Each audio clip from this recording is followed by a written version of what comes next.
Hey everybody, I've got a business concept that's gonna help you run your short-term rental business, or any other business actually, for that matter. And if you don't run a business yet, you're so lucky to figure this out before you start, because this can cost you or save you thousands and thousands of dollars. It's not a gimmick, it's just how it works. It's business best practices, and it will change how you make decisions. What you choose to do based on how much you stand to gain or lose long-term, instead of thinking so short-term when making your business decisions. This is a concept of lifetime value. I'm gonna give you a huge example in the short-term rental space, but also a couple other ones that apply to regular businesses, so that way you can apply the concept of lifetime value to your business. Let's jump in. Welcome back, family. My name's Rakidzich. I'm a serial business owner. I'm the expert in the short-term rental industry, but this happens to be my fourth multi-million-dollar business. So I wanted to do a video that's not only largely applicable to short-term rentals, but also a hard-hitting piece of advice for all of your businesses. And that way, maybe you can like and subscribe finally, because it's not just short-term rental content. A lesson that I learned in business came from the very first business that I owned, and the very first industry that I worked in and was largely successful in, which was sales. More specifically, membership sales or newspaper subscription sales. I owned a company that sold thousands of people a week newspaper subscriptions. And even though that membership was either $10 or $20 per month, we would bill a newspaper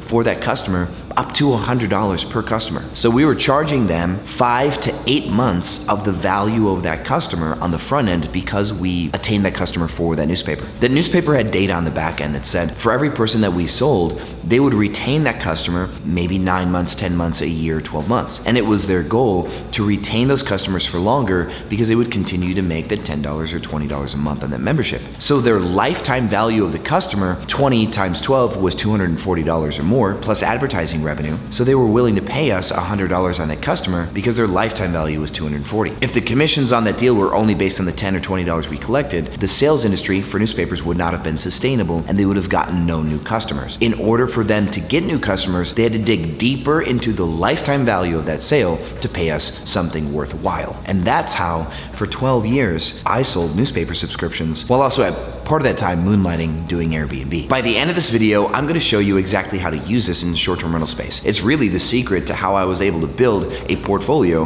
of 120 properties. And most people don't get it, but by the end you will. And let's expand on this topic. The concept of lifetime value exists almost everywhere that you look. You have a cell phone plan, either Verizon, T-Mobile, AT&T, Sprint, someone like that. I've had my line with Verizon for 20 years. For 20, and I've gone from a residential to a business account. My business account pays roughly $1,000 a month for all of our cell phones, tablets, other products that we pay to Verizon. Now, if Sprint looked at my back data, they would go, wow, we can make $100,000 off this one person. So I'll get a phone call from a business representative at Sprint or T-Mobile, because they know I have a Verizon business account, and they'll offer me all sorts of fantastic stuff to try to get me to switch, because of the lifetime value of that membership, of that cell phone plan. Mortgages are the same way. Even a 5 or 6% mortgage over 30 years, you could pay double the cost of your mortgage. So the lifetime value of a mortgage at 5 or 6% is the actual literal amount of debt that they gave you. And of course, you have to adjust for inflation, because inflation's a loss in the middle, but that business still is able to print money on your mortgage for 30 years. So they will give a commission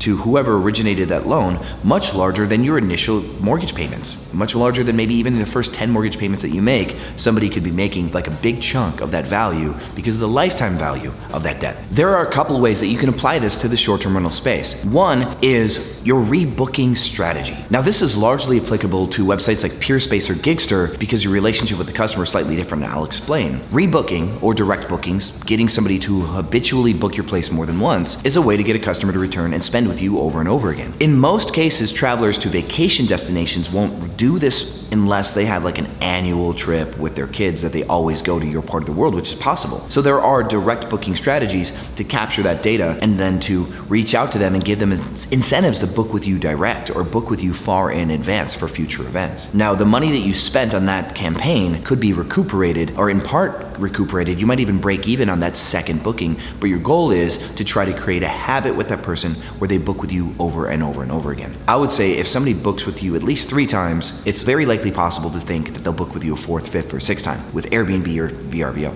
But with PEERSPACE, the people that you service with PEERSPACE are actually local to your area. My penthouse has been rented on PEERSPACE quite a bunch lately, and it's because production companies or photographers or event planners are using my space multiple times because they trust the look, and they are changing their customer, but they're still using the same event venue. So by doing some form of advertising campaign locally to artists, creators, event planners, photographers, like even having an ad spend for PEERSPACE style bookings, you can get people to become aware of your space, and the fact they will book it over and over and over again could allow you to spend $200 or $300 on ad revenue for bookings that only book for $200 or $300 at a time. That means that if any of them book a second time, you are now making money on that person who booked a second time. So with ad spend, your cost of acquisition is really easy to track because you can look at ad conversion. My students and I are starting to talk about ad spend and ad campaigns at the surface level, but eventually I'll be doing a deeper dive with my students on how to run ad campaigns. There are plenty of different sources who are experts on running Facebook ads that you can find online if you wanted to do something like that for PEERSPACE or Gigster. Because of the little traffic that those websites still produce, if you are using your place by the hour, I recommend that you probably do some form of launch campaign for awareness that will actually pick up the amount of bookings that you get by the hour, and you can book them direct and not need to use PEERSPACE or Gigster to get your place booked by photographers. Where I find this largely valuable, the concept of lifetime value, is in hiring staff, either cleaners or managers, maintenance people. And the reason why is, especially with cleaners, there is a clear difference in the cost of a housekeeping if you pay people by the hour or if you hire a third-party contracting company. In most cities, third-party cleaners that you would find on like AIRBNB or TaskRabbit or Call Direct because you did a Google search, they're gonna charge you a lot of money. Usually $45 to $60 an hour on average, but they put that into a per cleaning rate. You might find that your studio apartment is $55, $65, $70 to clean. Your 3-bedroom house could be anywhere between $130 and $250 to clean. I've even seen cleaning invoices where people are being billed $400 for housekeeping. Now, if you hired your own housekeepers by the hour, in this market, we used to pay $12 an hour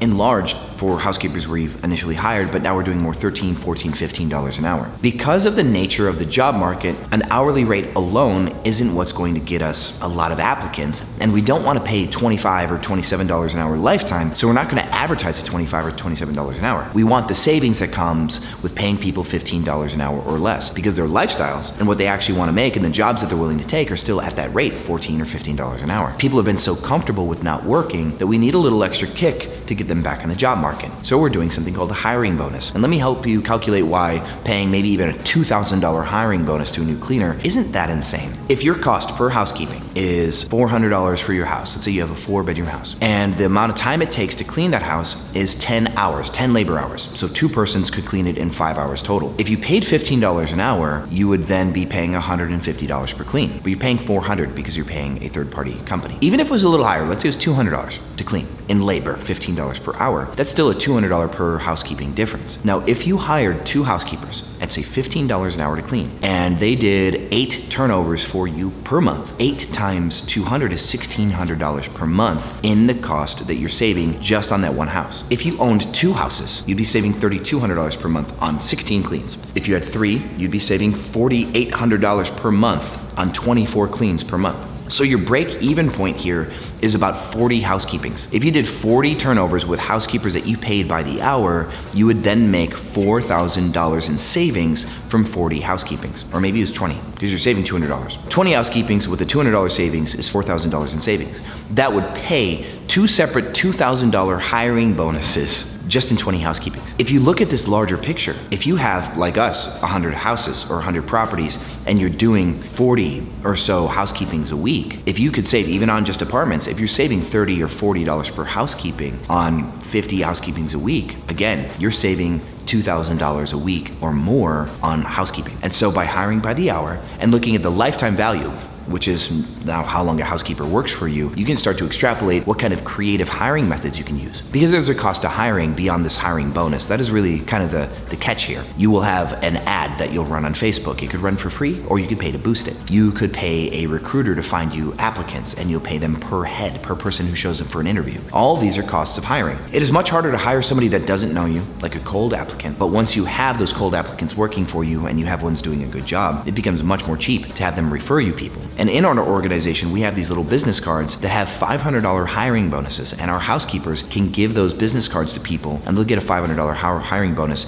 if that person gets hired, and then the person who gave away the business card gets a bonus as well. So now we've got a near $1,000 cost of onboarding for our internal team to refer people. But if our housekeepers stick with us for 4 or 6 months or 9 months, which they tend to do, some even 2 years or 3 years, then the lifetime value of the savings of a housekeeper we pay by the hour is $5,000 or $10,000 or more in savings. So if every 3 housekeepers we hire, 1 lasts more than 2 months, we average that in, and we've got an average savings of maybe $1,500 per housekeeper, even including the 2 that didn't stick around. So by averaging out our lifetime value over housekeepers, we then decide how much money we're gonna spend on hiring housekeepers by the hour. This is a huge concept, and I don't want you to let it go. Don't take it for granted, because when you're staring at your cost per month and you notice that your housekeeping is $150 or $200 more per clean than me, and you think that there's going to be an economic downturn and you wonder how you're going to keep up with my business, you're going to have to drop your rate sometimes. And if your housekeeping fee is too expensive, you won't be able to drop your rate enough to get the bookings that I can get, and I will get all the bookings and you will get none. That is why lowering your housekeeping cost is so important. And if you're having a hard time hiring, you might have to dip into lifetime value to get it done. I just gave you the secret to keep up with me. Don't take it for granted. That's how serious it is. Before I go, let me invite you to my Facebook group, the hosts of Airbnb Automated. I have a free course for brand new newbies there, and a group of 40 or 50,000 professional seasoned operators for those of you who have properties and would like a little community and like to ask some questions. It's probably one of the best groups on Facebook to ask questions where people don't get judgy about what you want to know. The hosts of Airbnb Automated on Facebook. Follow me on Instagram. TikTok's okay too, but this is where you do all the learning. The best coach in the short-term rental game, Rakidzich. Thank you so much for watching, and I'll see you on the other side.